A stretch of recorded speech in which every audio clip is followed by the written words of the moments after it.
more football topic. Michigan and Ohio State, the game, as it is referred to. Michigan wins for the third consecutive season. Some people build this up to be the most important or the highest stakes Michigan-Ohio State game. And Cart, this might surprise you. I think that's a fair way to frame it. I really do, because I think what was at stake for both sides of this rivalry in this game swings the programs in such crazy drastic directions. Like, Ryan Day could have completely rewrited the ship, taken control back, and sort of saved his legacy. But now he just lost to a team without their head coach that he may have had a hand in not having their head coach. And he still couldn't get over the hump. And it might be the final fork in his tenure at Ohio State. We don't know, which would be crazy because he's 40-0 in Big Ten play against non-Michigan teams. Wild stat, but 3 straight losses against Michigan. And then on the Michigan side, obviously, they're likely back to the college football playoff. They got to beat Iowa, third consecutive season. They haven't lost a regular season or a Big Ten game. And they did it without their coach. They looked rough the last 2 weeks. But in this one, JJ looked healthy. I thought he played really, really well. And I mean, man, Blake Corum's just so good. That touchdown where he threw up the Zach Zinter line right after was a really special moment. So obviously you were not hoping Michigan won this game, but are you surprised they won this game without Jim Harbaugh? I'm not, because this is an indictment on Ohio State's football program. Ryan Day, he tucked his Buckeye tail. He let an intern head coach and Sherrone Moore be more aggressive than him in a game that he has to have. He did not go out swinging. He didn't. And you can't have I get the stats. I get what Ryan Day has done as a coach. You cannot have this level of talent of team and in the biggest game of the year lose to that rival 3 times in a row after you chirped them, after you turned them in for sign stealing, after you said you're going to hang 100 points on them. You did not back up your talk. You're all talk. You had the talent to do it, and you're just not getting it done. And it's like, if I'm an Ohio State fan, I'm livid for real. Like, all that means absolutely nothing. It has led to nothing. It has led to 3 straight years of you being beat by your rivals. And I also just have a hard time grasping the fact that at a school like Ohio State, with the resources and the talent, especially at wide receiver, that you equip that with a quarterback like Kyle McCord, man. Like, he's just not that guy. He just isn't. Like, it's not, you can't get mad at him. He should not be the quarterback at Ohio State. He's just not that guy. So but it's not even about that. It's about Ryan Day. Ryan Day was born on third base. Harbaugh was right. Dude was born on third base. Dude is soft. Dude is fragile.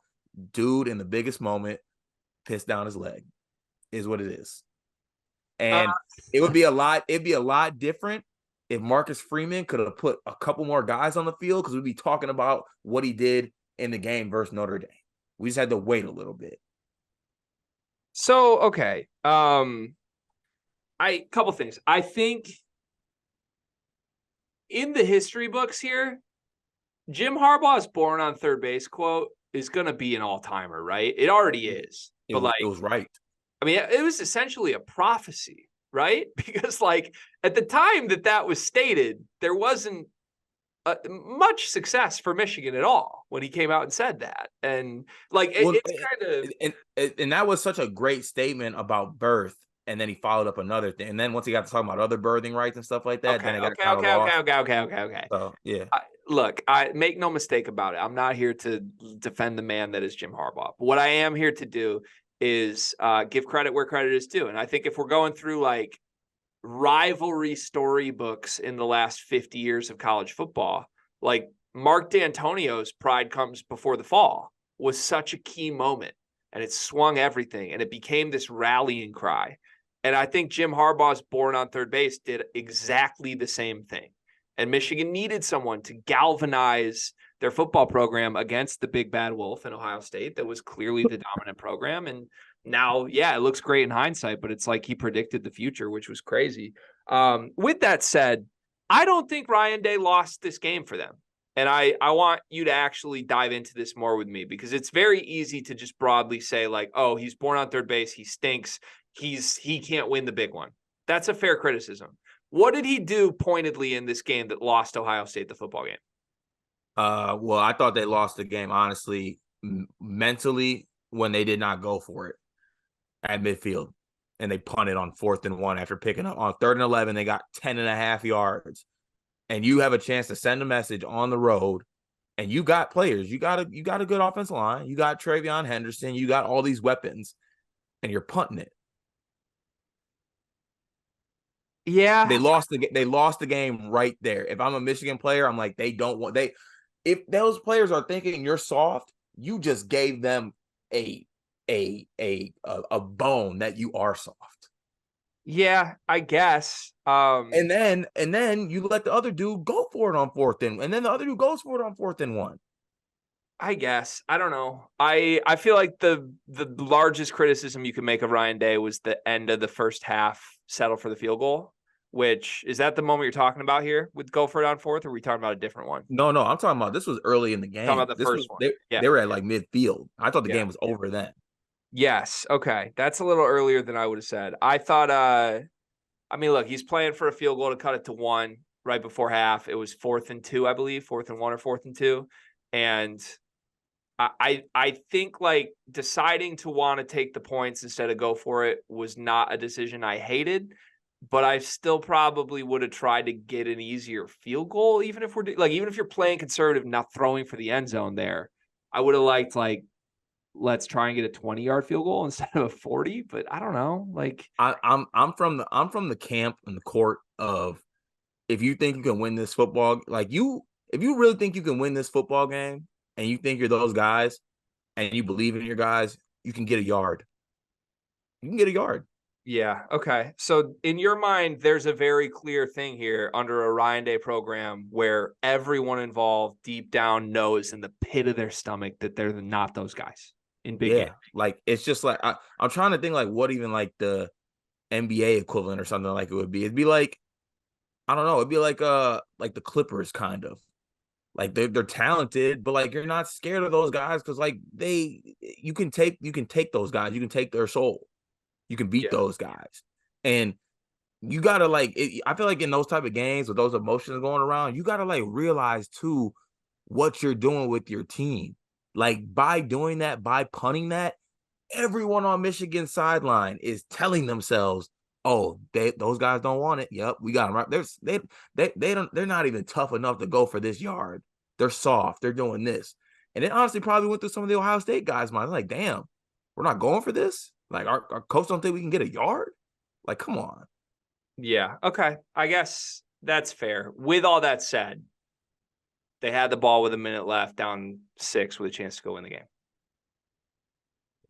Thanks to Michigan, honestly.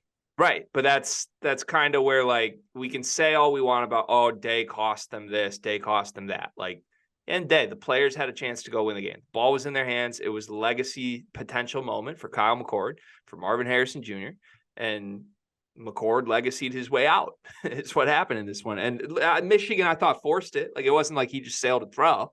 Michigan got pressure to him in the biggest moment. He had a couple nice throws to get the drive going, honestly. Like, I mean, watching that from my television, rooting for Michigan, which I know I'm a Michigan State football fan. I know I'm supposed to be, but I want to see my dad happy if they're playing Ohio State for a chance to the college football playoff. Even though I'm not a Michigan football fan, I don't like Jim Harbaugh at all. I want to see my dad happy. So that's where I'm at. Like, I had a weird feeling Ohio State was going to come win the game when Kyle McCord completed his first 2 passes on that drive. And in the end, it was a great defensive play. But so you're Roman Wilson's comments, you're kind of right in line with him. I mean, he came out and sat there at the podium and said, well, he was asked, were they more physical this year? And he laughed and said, no. You're buying into that, it sounds like. But I feel like you hated the Roman Wilson quote.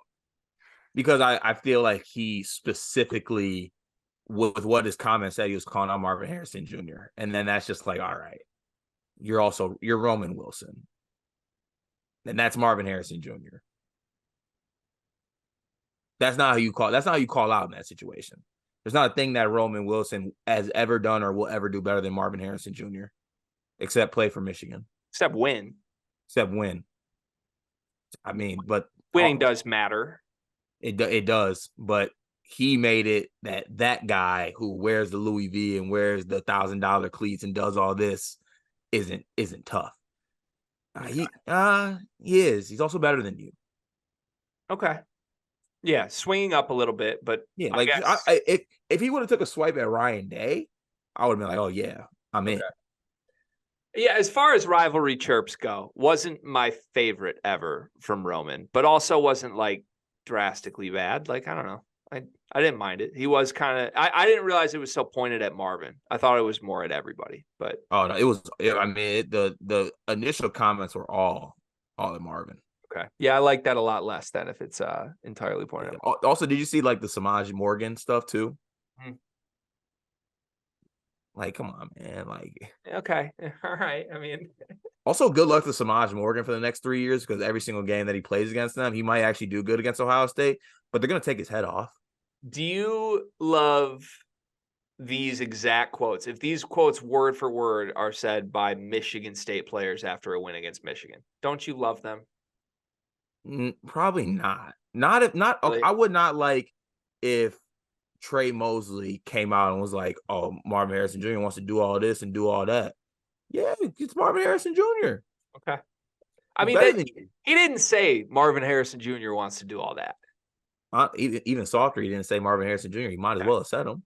All right. Okay. Guys who did not do any of that in the post game, two of them, JJ McCarthy and Blake Corum. You are a Michigan State football fan. You've now watched Blake Corum for 3 years. You've watched JJ McCarthy for 2.5 years be key integral pieces of this team. There still is some big game JJ stuff, which I don't think is super fair, but until he does it in the college football playoff, there's going to be like, this guy can lose you a big game moments. He had the fumble against Michigan State in his half starter year with Cade McNamara. He had a horrible game against TCU in the playoff, as everybody knows. He's 3-0 against Ohio State, 2-0 as a starter. To me, that's legacy stuff. I thought he was one of the hugest differences in this game. Obviously, Michigan was good in a lot of ways, but I think the gap between Kyle McCord and JJ McCarthy was a rather large part of why Michigan won this game. JJ made some freelancing plays that could have gone wrong. They didn't because he put the ball just out of reach of the Ohio State defender, and his guy made a good catch multiple times. I also thought he used his legs pretty effectively in this game in ways that we didn't see the last couple of weeks when there were injury concerns. So my question to you is this: How will you remember JJ McCarthy and Blake Corum at this point? Do they still have to prove it to you, or what's your stance on these two guys? I mean, I don't think you can argue that Blake Corum's one of the better like college running backs. I think that have like kind of play. I mean, last year was he not in the Heisman talks? Mm-hmm. Yeah, so like you can't discount that. I'm not sure like where I would like what box I would put it in, like best Michigan running back of all time or something like that. I don't know what like box to put it in, but like he is a great college football. He's a great running back. Great running back. JJ to me is a good quarterback. He's a good quarterback. He's a good quarterback who wins a lot. He's a good quarterback who wins a lot and has choked in big moments. I don't think Corum's choked. Okay. Yes. He's also been great in big moments. I think that's fair to say at this point, right? Like it's not, I don't think it's fair to frame it as he's choked in big moments unless you also now add the caveat of he's been great against Ohio State 2 straight years running to win those games. He had a good game this year against Ohio State. It was not great. You just won't use the great word. You thought this was really a great performance. I thought that he had some plays that directly like he had some really good play, like you said, with his legs, throwing the ball, doing all that. He had a great game. I thought he was the difference. Truly. Oh no. No, because Ohio State did a pretty good job against Michigan's run game for the majority of the game. Like, if you look at 2 of their biggest drives of the game when it was a tie game and Michigan kept going down to take the lead and responding to Ohio State's response, like it was JJ's plays that kept those drives alive. It wasn't Blake Corum up the gut. It wasn't Donovan Edwards because he ran into a wall every single time. He got so much worse. Like, I feel like with JJ, everybody wants him to have these prolific Bo Nix numbers to take him seriously as a quarterback. It's never going to happen. It ain't Never even going to got to be Bo happen. Nix.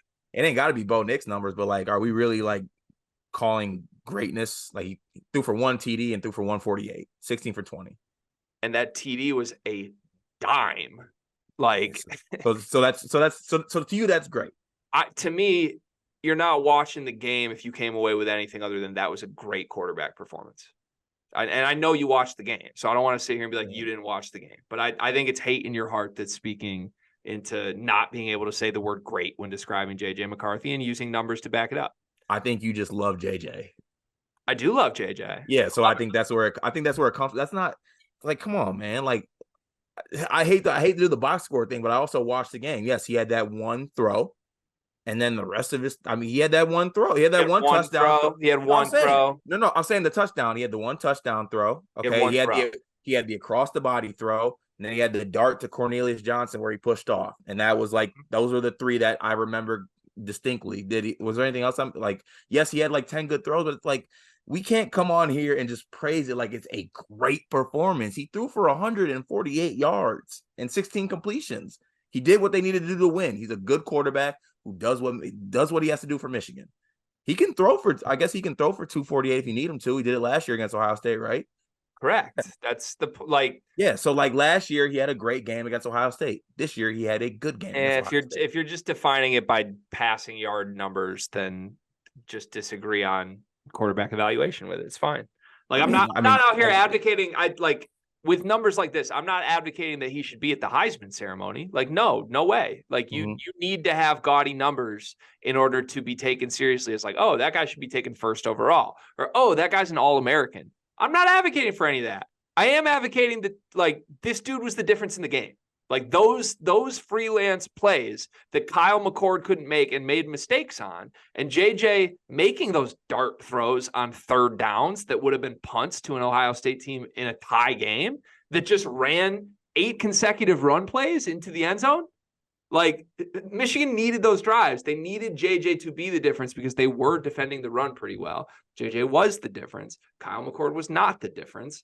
That's what I saw in this game. And JJ was good. Yeah. JJ was good. Kyle McCord was at best okay, maybe bad. So let's call it definitively what it is. What does JJ need to do for you to call him a great college quarterback? Because I feel like he could come out here. They could beat Georgia, which I'm not predicting, but they could go beat Georgia in the national title game. He throws for 170 yards, and you'll say it was a meh performance. Yeah, I'll say it's a good performance. So you won't call him a great quarterback unless he starts throwing for 300 yards. And he ain't got to throw for 300 yards, but I'm not going to come on here and be like 148 yards is a great performance. Okay. Then, just agree to disagree on Michigan's offensive system. So they can't have a great quarterback. We could put Caleb Williams at quarterback in this system and he wouldn't be great. No, he would be. He'd throw for 300 yards in Michigan's system, throwing 20 times a game max. He'd throw for more than JJ. Yes, he would. He's better than JJ. He is better than JJ. But like, but that's what I'm saying. Got to play the role that's asked. I'm saying JJ is good. Why is the good, the great thing so important? Yeah, I mean, I'm trying to define where we're at because you're coming back and saying it's just love for JJ. I think the truth is it's more rooted in hate from you than it is love. Can I get great college quarterbacks this season? This season? Yeah. Well, it depends. Like Drake May is a great quarterback. I think Drake May has been worse for his team this season than JJ's been for Michigan.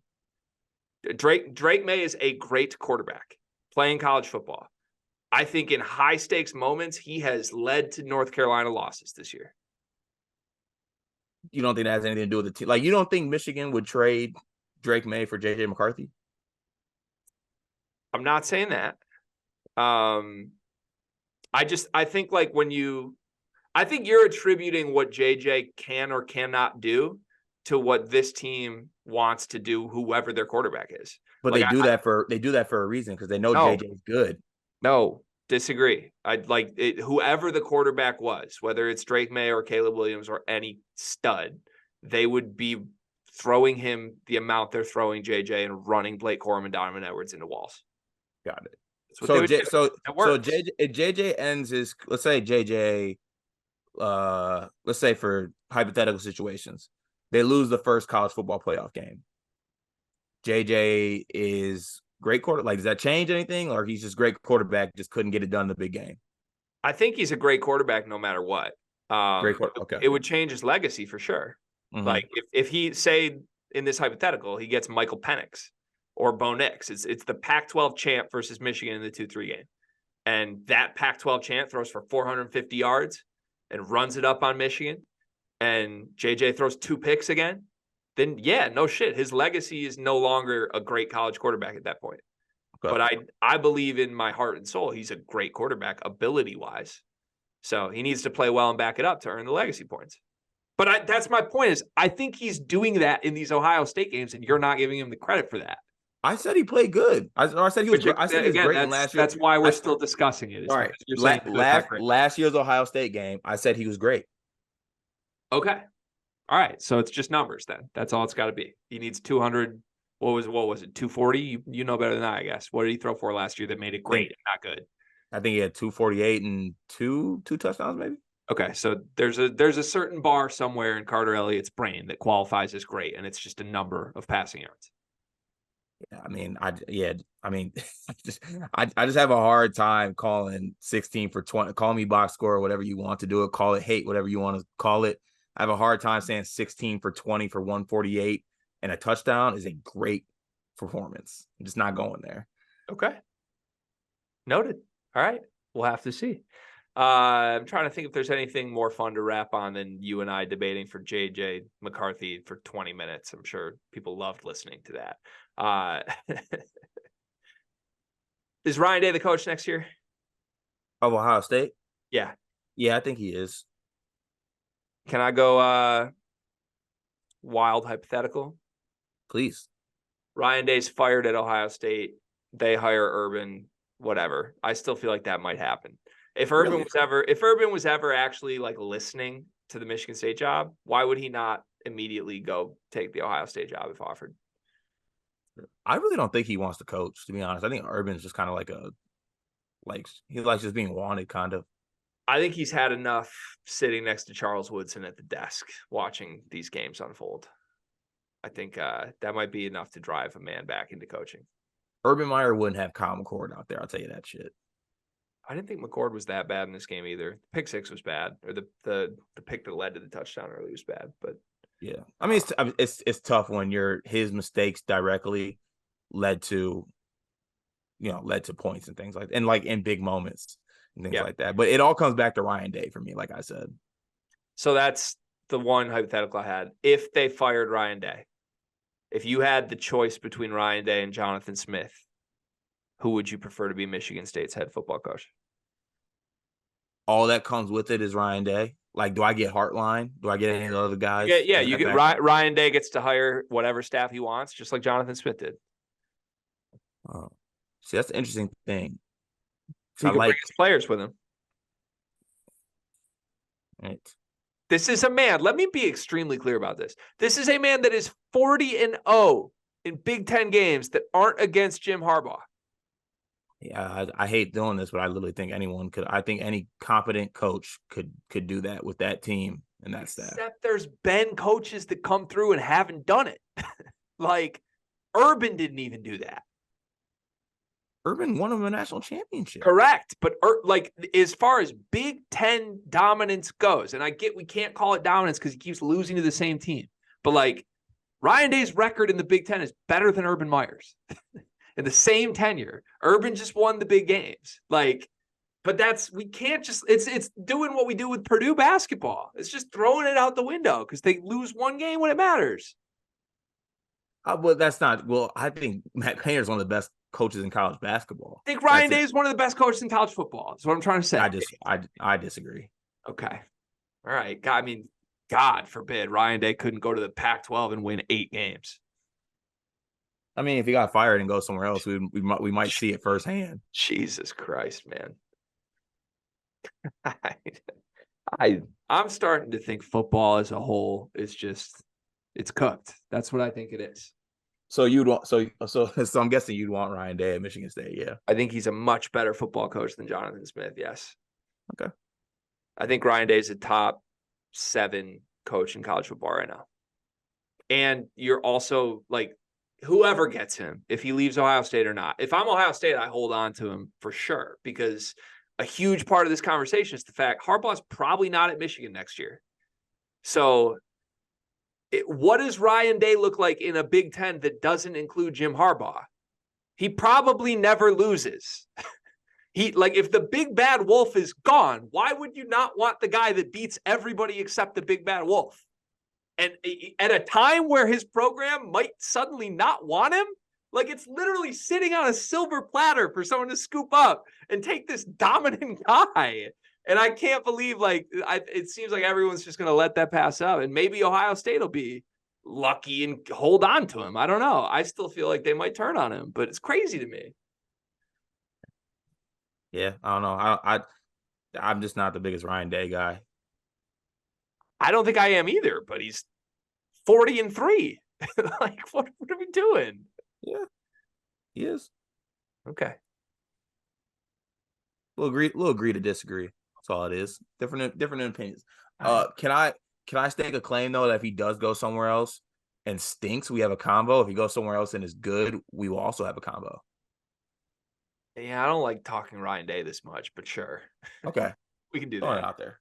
We can do that. All right. Congrats to Michigan, right? Do you want to say a congrats to Michigan? Wish them well on their way to the Big Ten championship? Congrats. Do the damn thing.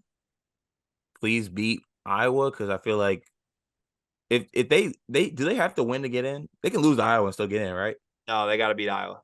For real? There's no chance they lose to Iowa though, right? Never say never. I will say this. I really wish Cade McNamara was healthy for this game. Me too. That sucks. That would have been scenes. Like, it just, no matter what happened, that would have been an electric watch. And now we get to watch Deacon Hill. Yeah. Also, Deacon Hill is 6'2" and weighs the same as me, which is insane. Kirk Ferentz legacy game? Maybe one last one out of there. Maybe. Good luck.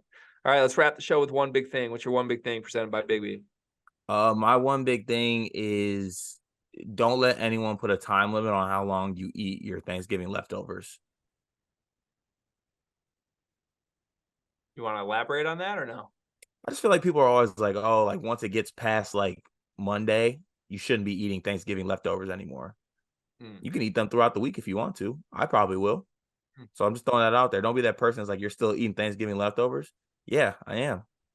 As a matter of fact, shut the hell up. Get out my pantry. Get out my fridge. Okay. I like that energy from you.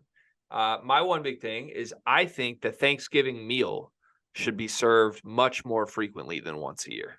It should be once a week or like semi-monthly. If that's like a twice a month thing. I mean, I guess this is just finger pointing at families, but like, there's really no good reason any given family couldn't do this once every 3 weeks and work it into their rotation, right? Like, I guess preparation's a lot, but like, stuffing is not hard to prepare. Or okay, here's a middle ground for it. Just every major holiday is Thanksgiving food. Ooh. Like on 4th of July, we have Thanksgiving food. On Martin Luther King Day, we have Thanksgiving food. New Year's Eve, Thanksgiving food. Christmas, Thanksgiving food. Just take all the holidays and make them Thanksgiving food. I'm super in on that. Who needs ham on Easter? Who needs deviled eggs? Like, pass me the mashed potatoes. That's lovely. I might make that a thing. Maybe I'll like start that as a tradition for like my household. I like that. I was going to say you and I could start a family together and make that our tradition, but that's insane. But I mean, good. It's possible. You have a family. Yeah. All right. That's the show. We'll be back we'll be back Tuesday and the rest of the week. 5 days of episodes, game recaps and previews all week long. We're collaborating with the boys from Heat Check CBB over there. Go subscribe to the YouTube channel. And thanks for watching. Have a great day, everybody.